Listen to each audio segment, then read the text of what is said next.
Hi, welcome to a feature on Caribbean immigrant business in Philadelphia, and I am Miranda Alexander. I'm the founder and program director of Caribbean Community in Philadelphia, and this is the third year that the Office of Immigrant Affairs is featuring businesses within the city of Philadelphia. And so I thought that I would invite my friend here to come join us and a few others, and we showcase what Caribbean immigrants in business look like. So we invite you to join us today, and let's talk a little bit with Ryan Saunders, and he is from Trinidad and Tobago, land of my birth too. We were both born on different parts of Trinidad and Tobago, so I'm just gonna just have a little talk with you because let's just pretend that we're in Trinidad, even though we're in Philly. And I just wanted to just talk about two particular projects that you have. So we want to talk about the first project that is completed in 2003 and is called Bacchanal Time and the People's Carnival. That's it back here. Bacchanal Time, the People's Carnival, a documentary created by Ryan. How long did it take you? It took me about 5 years to complete. It started as my thesis project for my master's. Oh, it was a thesis. Yeah, okay. My master's at Temple University in Film and Media Arts, and completed about half of it then to be able to graduate, and then completed the other 30. So it's a 1 hour piece, and so it took me about 5 years to get it done. Yeah, so what got you in the media business, even at Temple? Is one of our urban public school colleges in Philadelphia. I actually started, way back as a child. If I were to really say where the genesis of being involved in media is as a young kid, I liked painting and drawing, and then as I grew older, I got into photography. Really? Yeah. Photography was my first love, even before video, and I spent hours, in Trinidad photographing. I would do weddings and any activities, family events and stuff. I was as they say, the photo takeouter, right? Photo takeouter, okay, I forgot about that. Oh, you used to take it out. At what age were you taking photos? My first camera I probably got when I was mid-teens. Okay. Yeah, and then through high school, finished high school and started working actually at a photography studio in San Fernando, Chong's. Oh, Chinese. Chinese, yes. Yeah. And while at the same time going to school as a technical institute out of high school. So that's not Naparima. You said you went to Naparima. Oh, high school was Naparima Boys. Oh, okay. Yes. So this is a technical school after high school. Yeah, because that's what we have. That whole what do you call it? Sixth form. Yeah. I didn't do sixth form because I didn't do too well in GCEs. So your path was either repeating or going to a technical institute or something, right? Getting a job, right? Yeah. And so I would do the two. I would work part-time at the studio and completed a technical certificate. Okay. So let's talk a little bit about Bacchanal Time. That is your first project. Yes. And you said it came out of Temple with your thesis. Tell us a little bit about Bacchanal Time. So this is part of the video, if you're seeing. So it's also on Amazon. I think it's like $14.95, like that. It's about that, $14.99 or somewhere there. Yeah, and hopefully we can show it during our Caribbean film screening this year. Yeah, I would love to. I haven't done anything with it for a while. So I also saw that Phillycam, where Ryan works with Phillycam now as a technical director, and he also hosts workshops on behalf of Phillycam as well as Scribe, but his main job is at Phillycam. Yes. Yeah, as a technical director. So tell us a little bit about Bacchanal Time. So Bacchanal Time came out of, I was living in Baltimore, and I came across by accident. I heard there was a Baltimore Carnival, right? And a DC Carnival, but I never, even while I was in Baltimore, able to, like on the weekend, because I worked full time even, sort of participate. Yeah. And then one day actually I was coming from work, a Saturday afternoon, on the bus, and I heard the sound, soca music, and it kind of just got to me.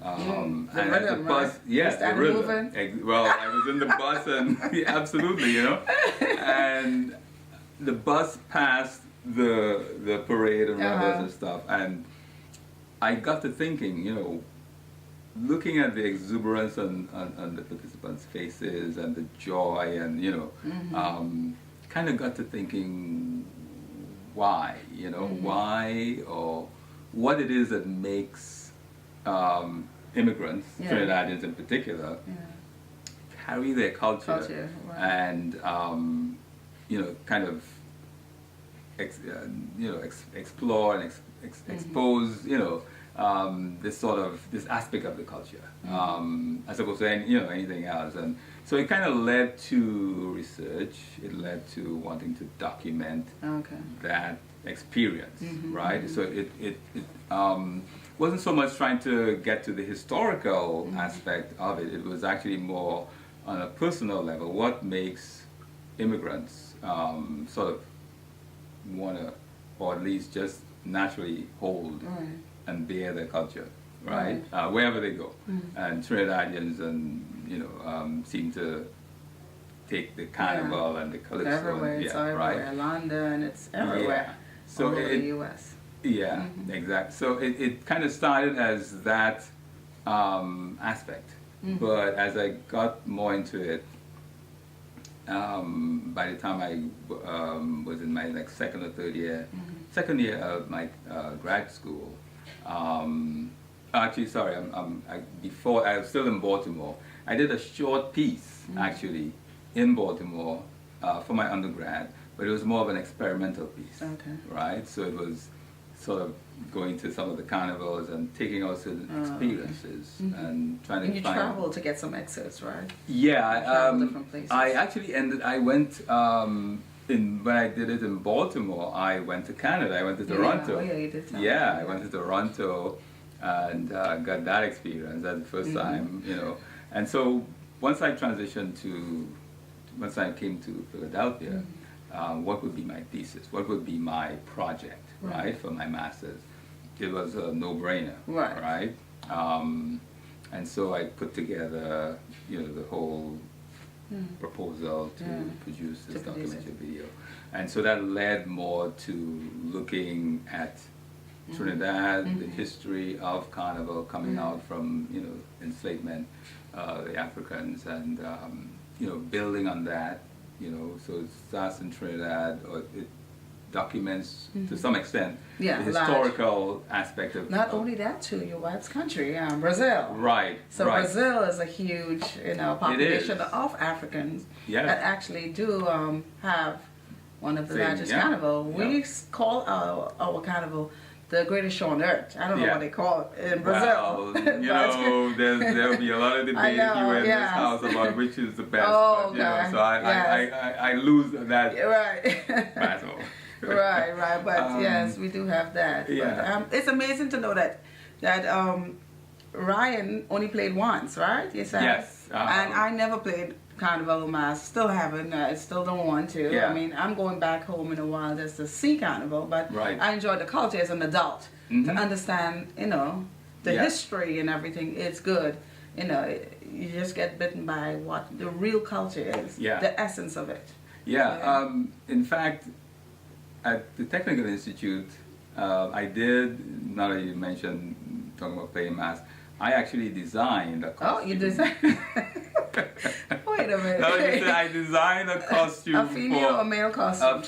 Female costume. Along two-piece? No, it was a very extravagant. Back then? Yeah, back then. Back then. No, all-time carnival. No. This wasn't the two-piece. The modern carnival is completely different. This was the full... it was Moonlight. It's like a garment. It was called Moonlight over Coral Valley. Oh, okay. And that's when we were more into artistry. Yes. So just like Calypso and so on, we go down to you know, like reggae, we go down to breaking it down a little bit to the modern, and then all of a sudden it just kind of washes away the essence of it, the artistry. Yeah, no, this was Mitchell, I think he went to, is it Brazil or something? And he had a huge, carnival. London? Is it London? It was the Olympics, I think. Right. Yeah, he did, the Atlanta, yes. He great mass maker. Produced the one in Atlanta. The opening show, and that's back then when artistry was at its best. Yeah. So let's talk a little bit about a Steelpan project now. Right. So as an entrepreneur, let's see what you're doing with this current project, the Steelpan project. What is it called, by the way? It's called Steelpan Now. Steelpan Now. Steelpan Now, and it focuses on the current sort of state of the steel pan movement, specifically here in the States. So it's sort of contemporary. I interview artists who are either steel pan practitioners, arrangers, pan makers, and I'm co-producing it with a friend of mine, Aaron Astilero. We came up with the idea after kind of trying to figure out, we wanted to do a piece on festivals, but from food and drink aspect. But in sort of brainstorming and researching and figuring, okay, how are we going to produce this and where we're going to get the money from and stuff, we kind of whittled it down to the musical aspect.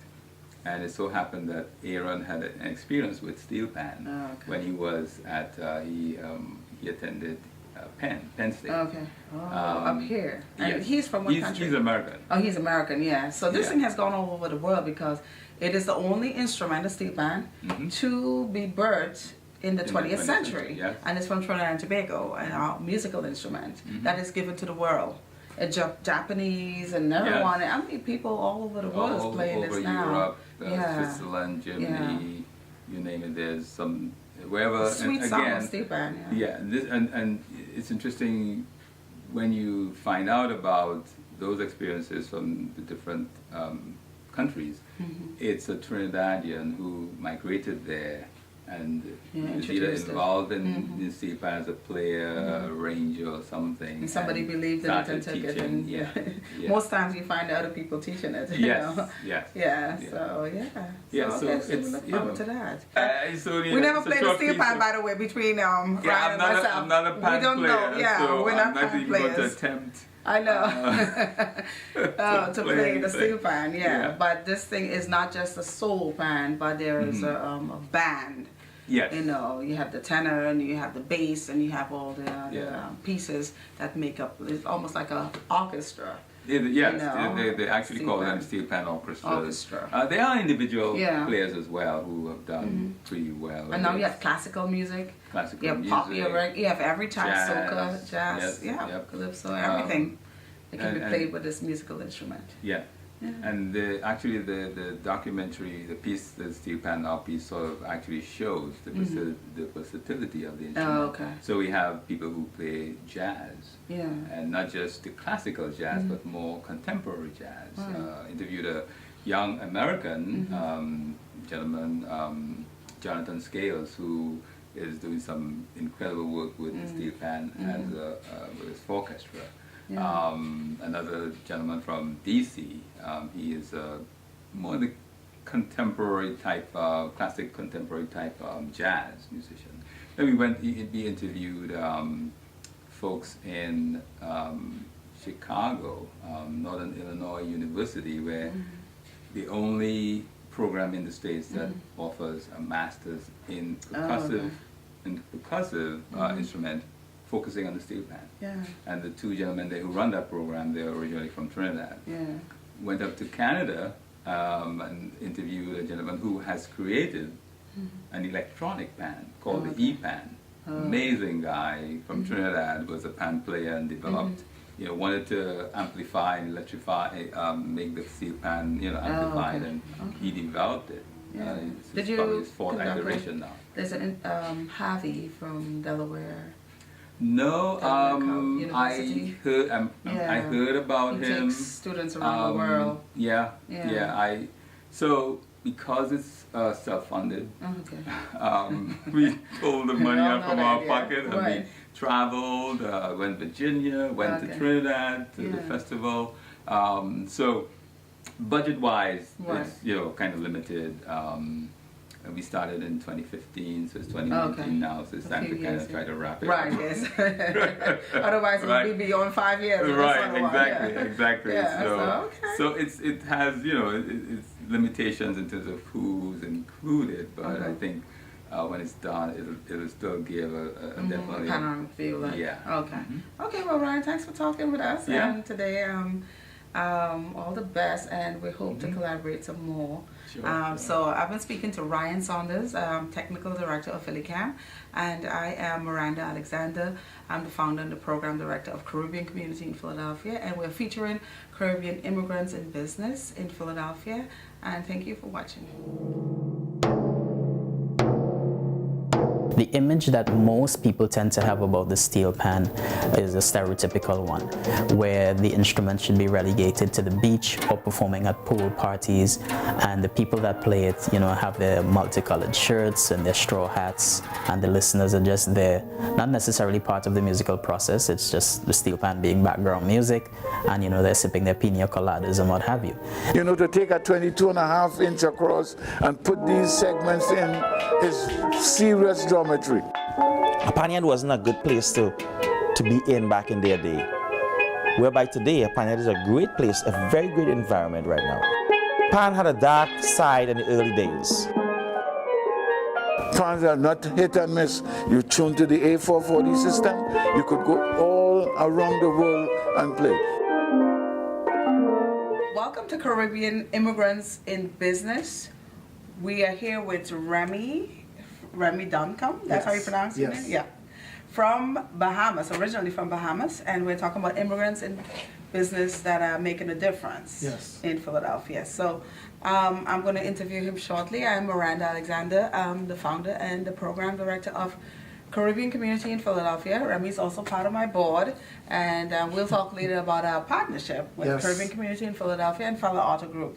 So right now we're going to just talk a little bit Bahamian culture. I don't know too much. I've been there once, Bahamas. but I think I learned something about Bob. And then you Bahamas, ended with Bob. who let the dogs out? No, not who let the dogs out. Like you said something like Bob at the beginning of every conversation. You ended with Bob. Oh boy. Boy. Boy is like how we say boy. B-Y-O.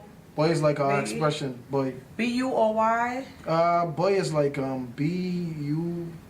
It's not B-A-Y. There's so many different ways to spell it. They say something like Beyonce, babe, but it's like B-A-Y. Oh, they say bae and they say, oh, bae. Bae, look here, bae. Yeah. Okay. I just say, what's up? Look, I'm from Trinidad. He's from Bahamas, and we're here at Fellah Auto Group, and we're just talking about culture, and we're talking about immigrants, our Caribbean immigrants in Philadelphia. I really do love Philadelphia. A part of my heart and soul really was rebirthed in Philadelphia. I got my own story. If you turn the interviews camera on me one day, but not today. Yes. It's on you. And so we're here to talk about immigrants during Immigrant Business Week. So we talk a little bit about culture, about conks. What do you talk?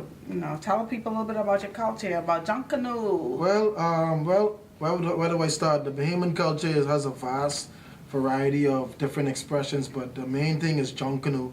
And Duncombe is basically a cultural expression, is our cultural expression of our art, our food, our craft, the way our people, our way of life. So we demonstrate that and we express that with cardboard, crate paper, and we make these huge costumes. And then we have goat skin drums and we have cowbells that we shake. And we added, as 20 years ago, we added brass to it. So now, which is not like originally authentically Bahamian culture, but we added that as we evolve. And it's just a beautiful celebration. And it's normally held Boxing Day, which a lot of Americans don't know about. Right. Yeah, that's Boxing Day is the day after Christmas, which is like we celebrate once a year. Yeah, no, not really. But. So, and then we have the next one is on New Year's Day. So those are two major parades in my country, and it is thousands of people on our main street, which is called Bay Street, and they just line the street, and it's crazy. Now they got the drones flying. It's just amazing to see. So if you ever get an opportunity to look at it, go on YouTube and look for Duncombe, Junkcanoe, N-O-O, which came from, it's the old saying it comes from John Canoe. John Canoe was a slave, and around the time when emancipation was going on, they were starting to celebrate, and John Canoe was his name. And as the years went by, when you tell someone something and it goes to one ear to the next, and then someone's giving it a different pronunciation, so all of a sudden, when it went to 100 years, it became John Canoe. Yeah. But the original is John Canoe. Yeah, okay, so that's kind of good. And this interview is being conducted within February, Black History Month, so it's good to hear the backdrop of John Canoe. So, Fellah Auto Group, you're the marketing manager, and we talk about marketing to immigrants, especially the Caribbean immigrants. I'm going to talk a little bit more about that. But tell us, what is Philadelphia, or how did you come up with a coin? Tell us first, what is Fellah Auto Group? Where did you get, or the owners get the name Fellah? Fellah Auto Group, then Philadelphia. Well, Fellah Auto Group actually started out with immigrants. The owners of Fellah Auto Group, they're Israeli immigrants, and their last name is Fellah. But the name Fellah comes from in the Mideast. Oh. But Fellah, and when I started with the company, I said, I thought Philadelphia would sound really good, using the acronym and the correlation with Philadelphia, the city of brotherly love, and this dealership. So that's where it came about. That's how Philadelphia was birthed. I thought it was like Fellah, like a English kind of term, like Fellah. You're Fellah. Yeah, that's actually their name. Oh, so okay. their name is actually Fellah. Yeah, so you're talking about immigrant-owned and immigrant-run business. We talked about 50% of Fellah Auto Group employees are immigrants. And let me just pull a little bit what you say. So here in the Northeast, I know we have 2 locations. This is one location in the Northeast. Yes. We have another one. But in the Northeast, it's like 30% foreign-born immigrants that are here. 1 out of 5 people is immigrant. Yes. And they're like 78%. That's the 2010 census. Wow. We're about to do another census, and this comes up with the whole Caribbean census being counted, because they said in the 2010 census that we're just 1.6 people, but we're much more than that. Yeah. But like in the Northeast, 78,000 immigrants, all types of immigrants. And you said that there are like 7 different immigrants that are here. Yes. You're from the Bahamas. They have Trinis here, Trinidad and Tobago, Puerto Rican, Romanian, Israeli, Armenian, and Guyanese. Yes. Yeah, so talk a little bit about that. So this is, the owners here, they're like really shy, and they don't like to be like at the forefront. Okay. And one thing that we all preach is there's no type of chain of command here.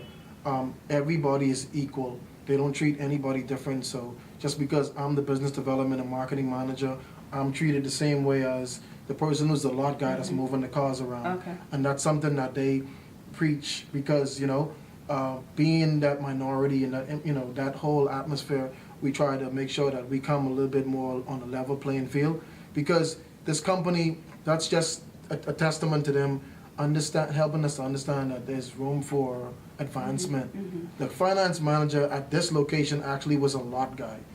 5 years ago, he started with the company as a lot attendant. So the ownership wants the message to know that there's advancement opportunity. So I'm not going to treat him just because he's going out and getting all the paperwork and the titles, because one day he might be doing what I'm doing. So that's the way that we do it. So we try to keep everything fair. Yeah, here we are. I just stumbled upon this. Welcome to Philadelphia, and I got my shirt on this time. Yeah. So Remy Duncombe. I don't see my name. What's going on? I got one made up for you. We're gonna get one made up for you. And you gotta put Caribbean community in Philadelphia here, right? Okay. Yes. Okay. So so this is your desk. Yeah, this is my desk. This is where the magic happens. This is where I think of all the all the marketing ideas and all the community outreach things that we're going to be partnering with. So this is where all that comes to fruition. Normally it's a computer here, and we have 3 locations, so I'm dealing with all 3 locations. So I have a laptop, I just close it like it's a police department, put it in the bag and shoot off to the next door. Okay, good. So there's a lot going on. Okay, so let's follow you outside to some of the cars that are out here quickly, and let's take a look. Okay, good. So it was a little bit chilly. We had a couple cold nights here in Philly, but this day was actually good because the weather was a little bit lighter. So we have hundreds of cars. We have over 200 cars in our inventory between all the 3 locations, from BMW to Chevy Cruze to Buicks to Ford Focus to Jeep Liberty to Nissans, every type of make model you can imagine, ranging from certain numbers. But we have affordable vehicles for everyone. A lot of times you might come in and think that this BMW, maybe that's not for me, but because of the car buying made simple, our formula, we can definitely get you inside a car like that. You'll be very, very surprised. Okay. Very surprised. We don't share this kind of weather in Bahamas and in Trinidad, right? No, not at all. What do you think about it? You know what? I used to it by now, but as soon as I could get home, I actually can be home in Nassau. Be going home. I can be going home to Nassau next week. Not so much happy occasion. So not happy occasion, but I can be real happy to be down there. Yes. And let that sun bake me, and I won't come back black as that camera. Okay, so thank you so much. Yes. I appreciate it. Thank you so much, Ms. Miranda Alexander. Yes. Thank you. You're welcome. And I just want to say from the bottom of my heart, on behalf of myself and Fellah Auto Group, we are completely honored. Honestly, we are honored to be a part of the Caribbean community in Philadelphia, and I think we've just begun. And just a testament to who you are. I have no idea how you do as many things as you do. I don't know how you do it. I thought I was busy. This is your interview, remember? I thought I was busy. No, I'm serious. Like you. I know. I don't know. God, you amaze me. God, yeah. I mean, I'm talking about the emails and all the stuff you put together. I'm like, what is this? What is this now? I know. Well, we got to do it for our people, and yeah, we love Philadelphia, and that's the reason why we're doing Immigrant Business Week, because we do love Philadelphia, and we're committed and invested in Philadelphia, and that's why a Bahamas person and a Trinidadian can come together and say, we're going to contribute. Yeah. Bahamian. Yeah. Okay. All right. Thanks again. Thank you so much. Welcome to Philadelphia, guys. The phenomenon has arrived. Yep. Here it is.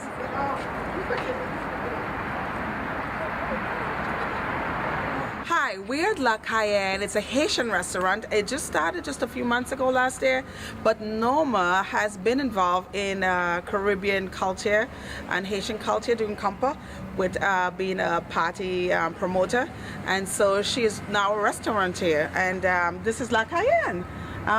We're at Long Crest, we're close to Rising Sun, and it's one of the latest Haitian restaurants. Thank you.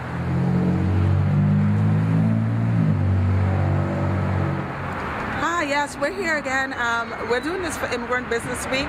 The City of Philadelphia Office of Immigrant Affairs is having an Immigrant Business Week in the month of March, and so we're here at Ron's Caribbean Cuisine. And I've been actually living around the corner when I first came to America, and I've been patronizing Ron's for the last 20 years or so, and it's been good, consistent Jamaican food. And so I just wanted to introduce you to one of our immigrant businesses in the city of Philadelphia. It's run by a Jamaican from the Caribbean. Thank you.